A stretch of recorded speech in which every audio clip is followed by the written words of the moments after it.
Section 1.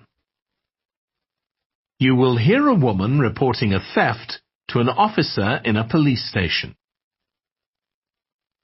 First, you have some time to look at questions 1 to 3.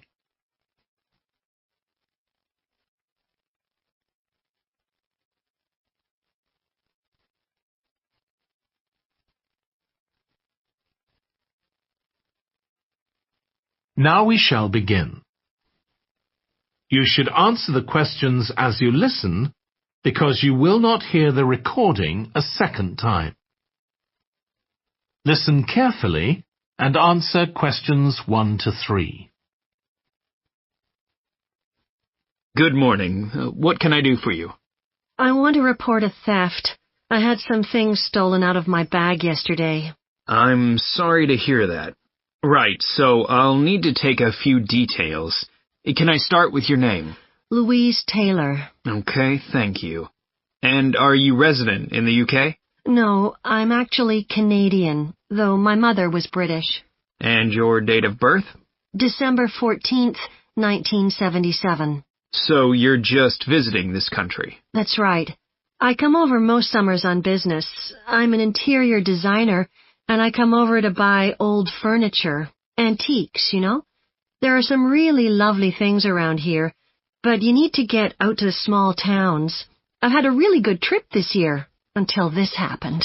Okay.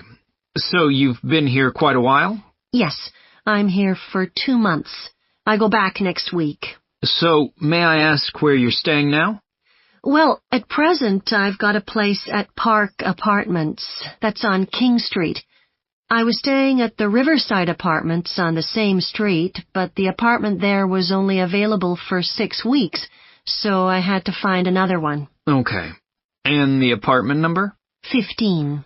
Right. Before you hear the rest of the conversation, you have some time to look at questions 4 to 10.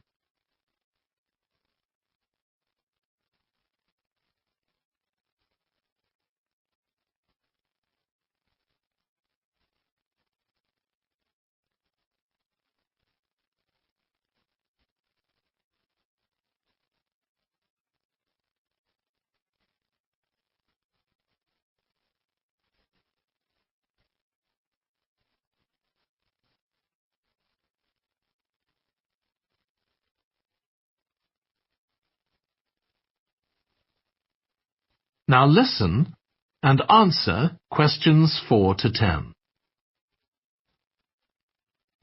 Now, I need to take some details of the theft. So, you said you had some things stolen out of your bag? That's right.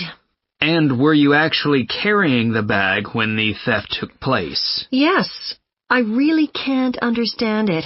I had my backpack on, and I went into a supermarket to buy a few things, and when I opened it up, my wallet wasn't there. And what did your wallet have in it? Well, fortunately, I don't keep my credit cards in that wallet. I keep them with my passport in an inside compartment in my backpack, but there was quite a bit of cash there, about £250 sterling, I should think.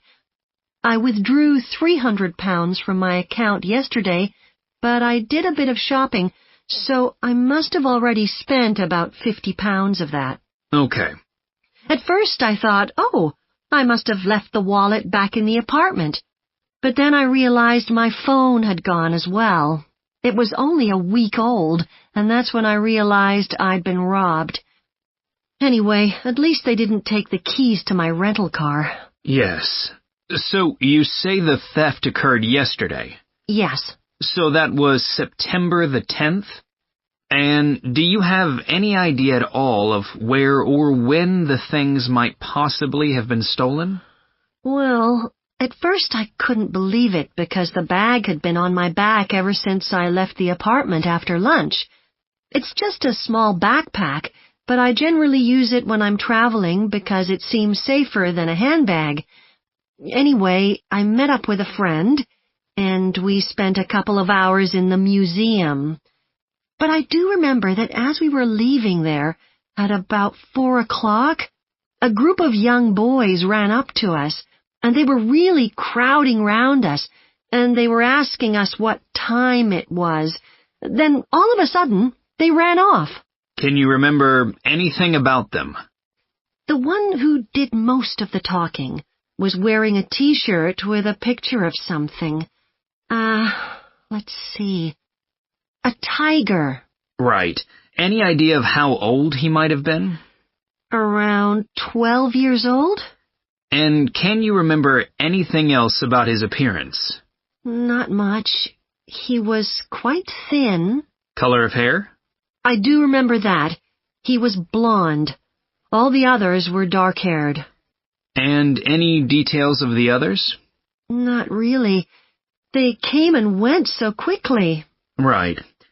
So, what I'm going to do now is give you a crime reference number so you can contact your insurance company. So, this is 10 digits. 87954-82361. Thank you.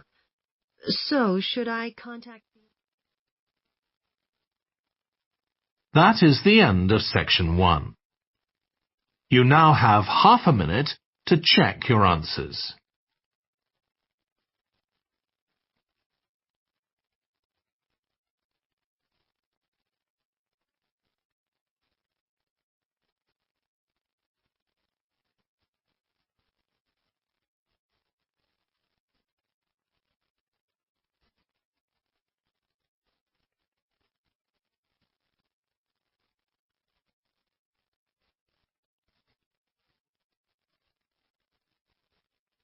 Now turn to section 2.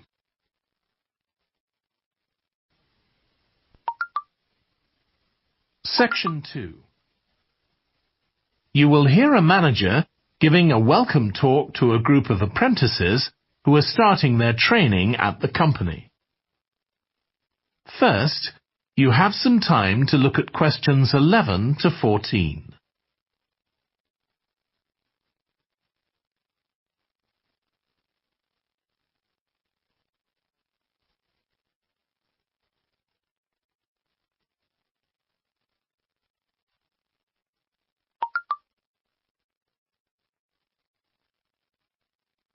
Now listen carefully and answer questions 11 to 14. Good morning, everyone. My name's Janet Parker, and I'm the Human Resources Manager. We're very happy to welcome you to your new apprenticeship. I hope that the next 6 months will be a positive and enjoyable experience for you. I'd like to start with some general advice about being an apprentice. Most of you have very little or no experience of working for a big organisation, and the first week or so may be quite challenging. There will be a lot of new information to take in, but don't worry too much about trying to remember everything. The important thing is to check with someone if you're not sure what to do. You'll find your supervisor is very approachable and won't mind explaining things or helping you out. You're here to learn, so make the most of that opportunity. You'll be spending time in different departments during your first week, so make an effort to talk to as many people as possible about their work. You'll make some new friends and find out lots of useful information. As well as having a supervisor, you'll each be assigned a mentor. This person will be someone who's recently completed an apprenticeship, and you'll meet with them on a weekly basis.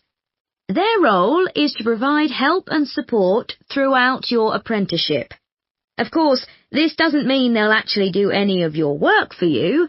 Instead, they'll be asking you about what goals you've achieved so far, as well as helping you to identify any areas for improvement. You can also discuss your more long-term ambitions with them as well.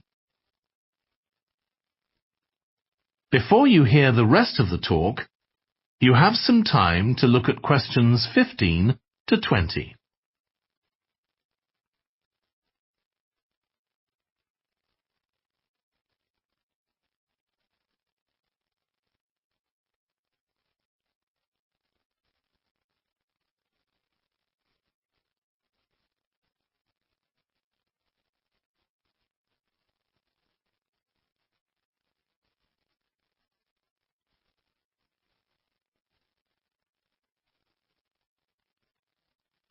Now listen and answer questions 15 to 20.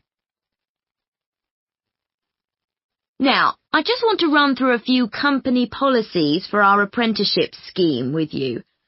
Most importantly, the Internet. As part of your job, you'll be doing some research online, so obviously you'll have unlimited access for that.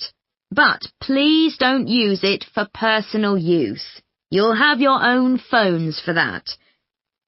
Some of you have already asked me about flexible working. After your probationary 3-month period, some of you will be eligible for this, but it will depend on which department you're in and what your personal circumstances are, so please don't assume you'll automatically be permitted to do this. I want to make sure there's no confusion about our holiday policy. Apart from any statutory public holidays, we ask that you don't book any holidays until after your 6-month apprenticeship has finished. Time off should only be taken if you are unwell. Please speak to your supervisor if this is going to be a problem. You'll be expected to work a 40-hour week, but there may be opportunities to do overtime during busy periods. Although you're not required to do this, it can be a valuable experience, so we advise you to take it up if possible. Obviously, we understand that people do have commitments outside work, so don't worry if there are times when you are unavailable. As you know, we don't have a formal dress code here. You may wear casual clothes as long as they're practical. And the only restriction for shoes we have is on high heels for health and safety reasons. Comfortable shoes like trainers are preferable. There's a heavily subsidised canteen on site where you can get hot meals or salads cheaply. Snacks and drinks are also provided, so we've decided to introduce a no-packed lunch policy. This is partly to encourage healthy eating at work, and partly to stop people from eating at their workstation, which is unhygienic. Okay, moving on to... That is the end of section 2. You now have half a minute to check your answers.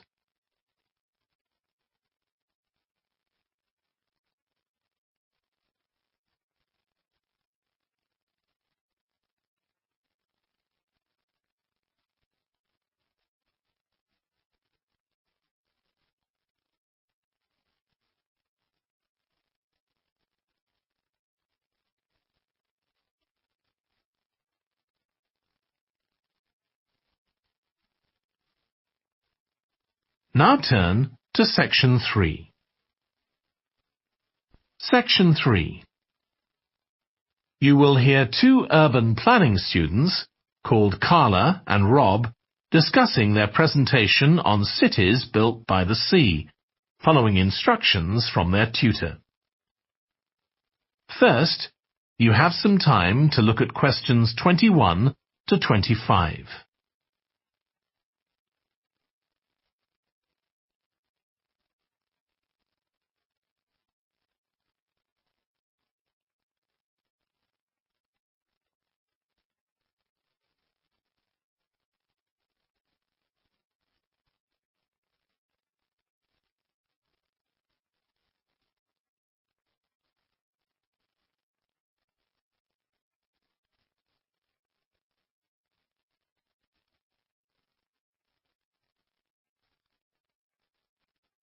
Now listen carefully and answer questions 21 to 25.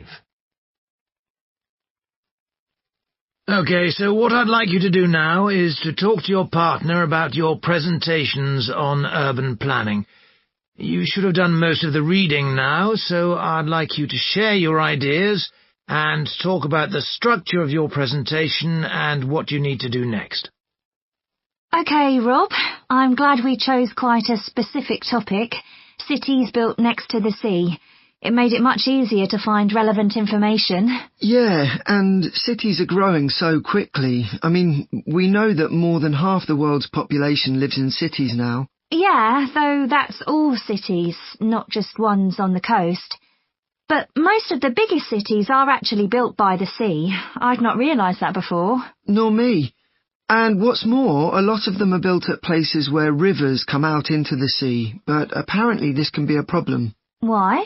Well, as the city expands, agriculture and industry tend to spread further inland along the rivers, and so agriculture moves even further inland up the river. That's not necessarily a problem, except it means more and more pollutants are discharged into the rivers. So these are brought downstream to the cities? Right. Did you read that article about Miami on the east coast of the USA? No. Well, apparently back in the 1950s, they built channels to drain away the water in case of flooding. Sounds sensible. Yeah, they spent quite a lot of money on them, but what they didn't take into account was global warming. So they built the drainage channels too close to sea level, and now sea levels are rising, they're more or less useless. If there's a lot of rain, the water can't run away. There's nowhere for it to go. The whole design was faulty. So what are the authorities doing about it now? I don't know. I did read that they're aiming to stop disposing of wastewater into the ocean over the next 10 years. But that won't help with flood prevention now, will it? No, really, they just need to find the money for something to replace the drainage channels in order to protect against flooding now. But in the long term, they need to consider the whole ecosystem. Right. Really, though, coastal cities can't deal with their problems on their own, can they? I mean, they've got to start acting together at an international level instead of just doing their own thing. Absolutely. The thing is, everyone knows what the problems are, and environmentalists have a pretty good idea of what we should be doing about them, so they should be able to work together to some extent. But it's going to be a long time before countries come to a decision on what principles they're prepared to abide by. Yeah, if they ever do. Before you hear the rest of the discussion, you have some time to look at questions 26 to 30.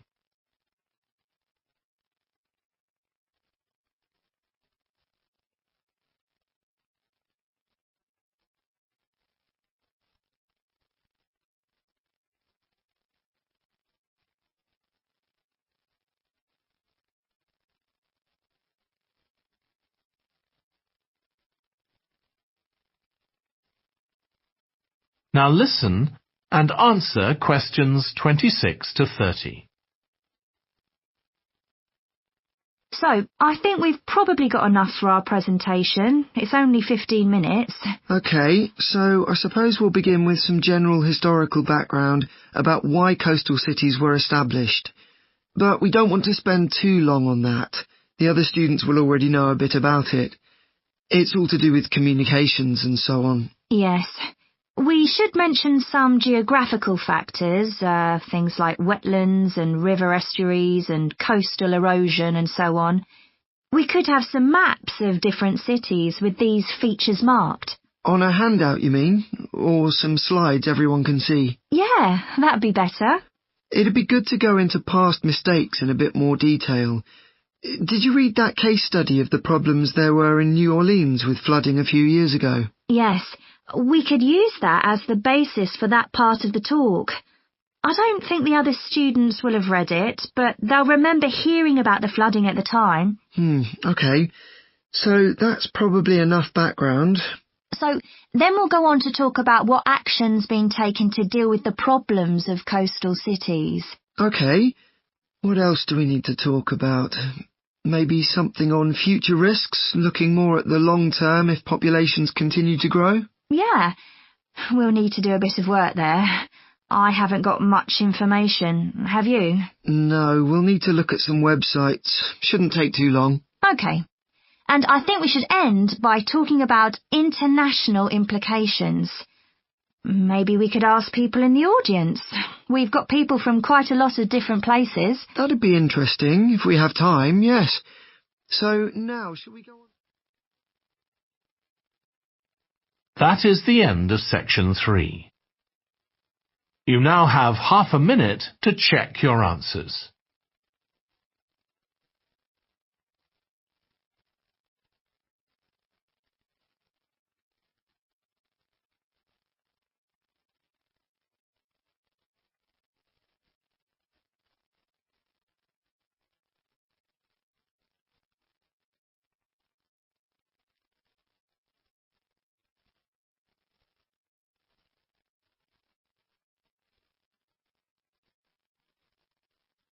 Now turn to Section 4.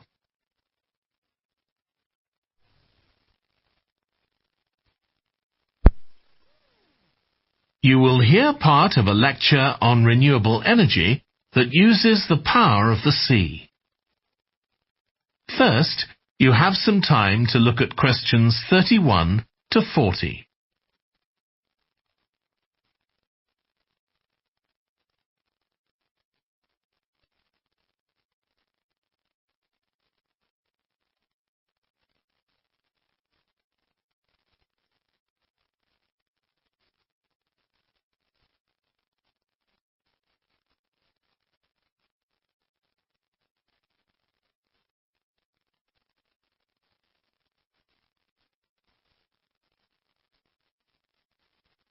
Now listen carefully and answer questions 31 to 40.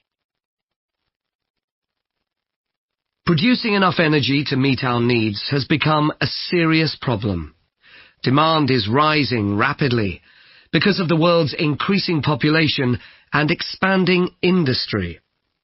Burning fossil fuels like gas, coal and oil seriously damages the environment, and they'll eventually run out. For a number of years now, scientists have been working out how we can derive energy from renewable sources, such as the sun and wind, without causing pollution. Today, I'll outline marine renewable energy, also called ocean energy, which harnesses the movement of the oceans.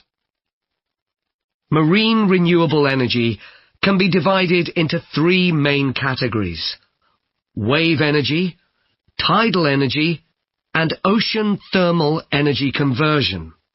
And I'll say a few words about each one. First, wave energy. Numerous devices have been invented to harvest wave energy, with names such as Wave Dragon, the Penguin, and Mighty Whale. And research is going on to try and come up with a really efficient method. This form of energy has plenty of potential, as the source is constant, and there's no danger of waves coming to a standstill. Electricity can be generated using onshore systems, using a reservoir, or offshore systems. But the problem with ocean waves is that they're erratic, with the wind making them travel in every direction. This adds to the difficulty of creating efficient technology. Ideally, all the waves would travel smoothly and regularly along the same straight line. Another drawback is that sand and other sediment on the ocean floor might be stopped from flowing normally, which can lead to environmental problems.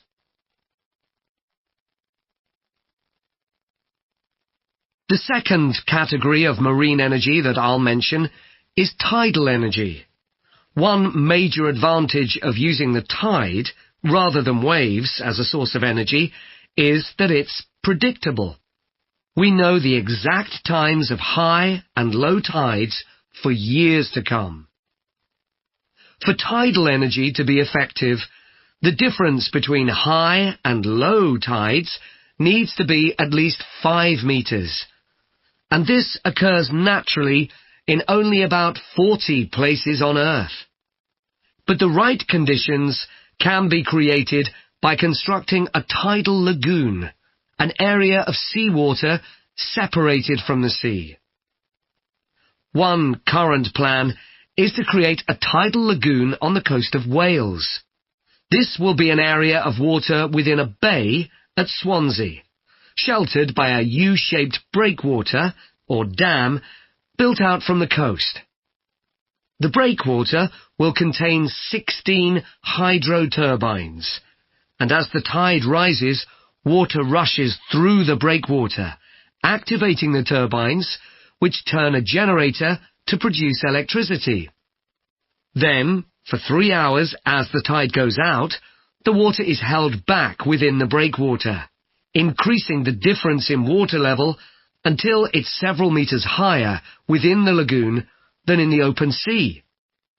Then, in order to release the stored water, gates in the breakwater are opened. It pours powerfully out of the lagoon, driving the turbines in the breakwater in the opposite direction and again generating thousands of megawatts of electricity. As there are 2 high tides a day, this lagoon scheme would generate electricity 4 times a day, every day, for a total of around 14 hours in every 24, and enough electricity for over 150,000 homes. This system has quite a lot in its favour. Unlike solar and wind energy, it doesn't depend on the weather. The turbines are operated without the need for fuel, so it doesn't create any greenhouse gas emissions, and very little maintenance is needed. It's estimated that electricity generated in this way will be relatively cheap, and that manufacturing the components would create more than 2,000 jobs, a big boost to the local economy. On the other hand, there are fears that lagoons might harm both fish and birds, for example by disturbing migration patterns and causing a build-up of silt, affecting local ecosystems. There are other forms of tidal energy, but I'll go on to the third category of marine energy, ocean thermal energy conversion. This depends on there being a big difference in temperature between surface water and the water a couple of kilometers below the surface, and this occurs in tropical coastal areas. The idea is to bring cold water up to the surface using a submerged pipe. The concept dates back to 1881, when... That is the end of section 4.